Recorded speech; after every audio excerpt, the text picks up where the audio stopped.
Question and answers. 1.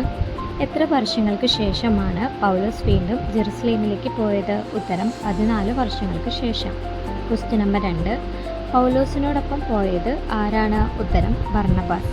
Question number 3. പൗലോസ് കൂടെ കൊണ്ടുപോയ മറ്റൊരാൾ ആര്? ഉത്തരം തീത്തോസ്. Question number 4. പൗലോസ് ജെറുസലേമിലേക്ക് പോയത് എന്തിൻ്റെ അടിസ്ഥാനത്തിലാണ്? ഉത്തരം ദൈവവെളിപാടിൻ്റെ അടിസ്ഥാനത്തിൽ. Question number 5. തീത്തോസ് ഏത് ജനതക്കാരനായിരുന്നു? ഉത്തരം ഗ്രീക്കൻ. Question number 6. തീത്തോസിനെ പരിച്ഛേദന ഏൽക്കാൻ നിർബന്ധിച്ചോ? ഇല്ല. Question number 7. സഭയിൽ കടന്നു വന്ന വ്യാജ സഹോദരന്മാരുടെ ലക്ഷ്യമെന്തായിരുന്നു? ഉത്തരം ക്രിസ്തുവിലുള്ള സ്വാതന്ത്ര്യം ചാരപ്പണി ചെയ്ത് അടിമത്തത്തിലാക്കുക. Question number 8. സഭയിലെ പ്രധാന നേതാക്കൾ പൗലോസിൻ്റെ സുവിശേഷത്തിൽ എന്തെങ്കിലും കൂട്ടിച്ചേർത്തോ? ഇല്ല. Question number 9. പരിച്ഛേദനയില്ലാത്തവർക്കുള്ള സുവിശേഷം ഏൽപ്പിക്കപ്പെട്ടത് ആർക്ക്? ഉത്തരം പൗലോസിന്. Question number 10. പരിച്ഛേദിതർക്കുള്ള സുവിശേഷം ഏൽപ്പിക്കപ്പെട്ടത് ആർക്ക്? ഉത്തരം പത്രോസിന്. Question number 11. സഭയുടെ തൂണുകളായി കണക്കാക്കപ്പെട്ടവർ ആരൊക്കെയാണ്? ഉത്തരം യാക്കോബ്, കേപ്പ അതായത് പത്രോസ്, യോഹന്നാൻ. Question number 12. അവർ പൗലോസിനും ബർണ്ണബാസിനും എന്ത് നൽകി? ഉത്തരം കൂട്ടായ്മയുടെ വലതുകൈ. Question number 13. പൗലോസിനും ബർണ്ണബാസിനും ഏത് ജനതയുടെ ഇടയിൽ പ്രവർത്തിക്കാനായിരുന്നു? ഉത്തരം വിജാതീയരുടെ ഇടയിൽ. Question number 14.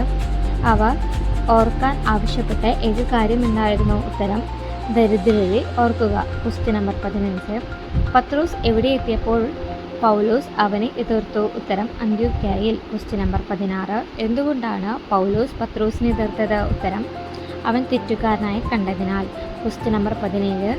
യാക്കോബിൻ്റെ കൂട്ടത്തിൽ നിന്നുള്ള ചില വരുന്നതിന് മുമ്പ് പത്രോസ് അവരോടൊപ്പം ഭക്ഷണം കഴിച്ചിരുന്നു? ഉത്തരം വിജാതീയരോടൊപ്പം.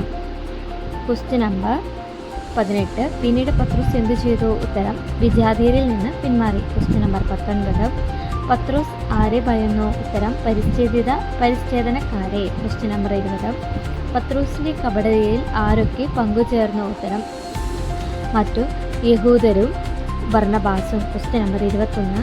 പത്രോസ് സുവിശേഷ സത്യത്തിന് അനുസൃതമായി നടന്നില്ലെന്ന് പറഞ്ഞത് ആര്? ഉത്തരം പൗലോസ്. Question number 22. മനുഷ്യൻ നീതീകരിക്കപ്പെടുന്നത് എന്തിനാൽ? ഉത്തരം യേശുക്രിസ്തുവിലുള്ള വിശ്വാസത്താൽ. Question number 23. മനുഷ്യൻ നീതീകരിക്കപ്പെടാത്തത് എന്തിനാൽ? നിയമത്തിൻ്റെ പ്രവൃത്തികളാൽ. Question number 24. നിയമത്തിൻ്റെ പ്രവൃത്തികളാൽ ആരും നീതീകരിക്കപ്പെടുമോ? ഇല്ല. Question number 25. ക്രിസ്തുവിൽ നീതി അന്വേഷിക്കുന്നവൻ പാപിയാണോ? ഉത്തരം അല്ല. Question number 26. പൗലോസ് തകർത്തത് വീണ്ടും പണിതാൽ എന്താകും? ഉത്തരം നിയമലംഘകൻ. Question number 27. പൗലോസ് നിയമത്തിന് മരിച്ചത് എന്തിനു വേണ്ടിയാണ്? ഉത്തരം ദൈവത്തിനു വേണ്ടി ജീവിക്കാൻ. Question number 28. ഞാൻ ക്രിസ്തുവിനോട് കൂടെ ക്രൂശിക്കപ്പെട്ടിരിക്കുന്നു എന്ന് പറഞ്ഞത് ആര്? ഉത്തരം പൗലോസ്. Question number 29. ഇപ്പോൾ പൗലോസിൽ ജീവിക്കുന്നത് ആര്? ഉത്തരം ക്രിസ്തു. Question number 30. പൗലോസ് ഇപ്പോൾ ശരീരത്തിൽ ജീവിക്കുന്നത് എന്തിനാൽ? ഉത്തരം ദൈവപുത്രനിലുള്ള വിശ്വാസത്താൽ. Question number 31. ദൈവപുത്രൻ പൗലോസിനു വേണ്ടി എന്ത് ചെയ്തു? ഉത്തരം തന്നെ സമർപ്പിച്ചു. Question number 32. പൗലോസ് ദൈവകൃപയെ നിരസിക്കുന്നുണ്ടോ? ഉത്തരം ഇല്ല. Question number 33. നീതി നിയമത്തിലൂടെയാണെങ്കിൽ ക്രിസ്തുവിൻ്റെ മരണം എങ്ങനെയാകും? ഉത്തരം വ്യർത്ഥമാകും. Fill in the blanks. Question number 34. 14 വർഷങ്ങൾക്ക് ശേഷം ഞാൻ വീണ്ടും ഡാഷിലേക്ക് പോയി, ജെറുസലേം. Question number 35. തീത്തോസ് ഒരു ഡാഷ് ആയിരുന്നു? ഉത്തരം ഗ്രീക്കൻ. Question number 36. യാക്കോബ്, കേപ്പ, ഡാഷ് എന്നിവർ സഭയുടെ തൂണുകളായി കണക്കാക്കപ്പെട്ടു? ഉത്തരം യോഹന്നാൻ. Question number 37. മനുഷ്യൻ നിയമപ്രവൃത്തികളാൽ അല്ല ഡാഷ് താൽ നീതീകരിക്കപ്പെടുന്നു? വിശ്വാസത്താൽ. Question number 38.